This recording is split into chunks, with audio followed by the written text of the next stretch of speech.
ৰাজ্যৰ প্ৰতিটো tribal belt and ব্লকৰ পৰা অচিনাক্ত লোকসকলক উচ্ছেদ কৰাৰ বাবে আমি ব্যৱস্থা হাতত লওঁ।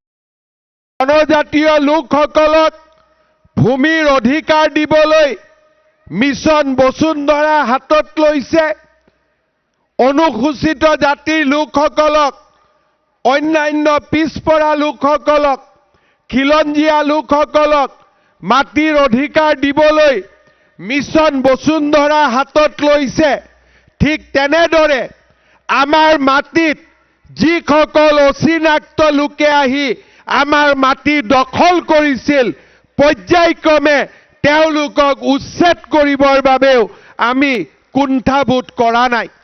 আজি আমাৰ এইখন চৰকাৰে বহু বছৰৰ মূৰত প্ৰথমবাৰৰ বাবে আমাৰ জনজাতীয় ভূমি, ট্ৰাইবেল বেল্ট আৰু ব্লকসমূহক অচিনাক্ত লোকসকলৰ পৰা সুৰক্ষিত কৰাৰ কাৰণে কাম কৰিছে।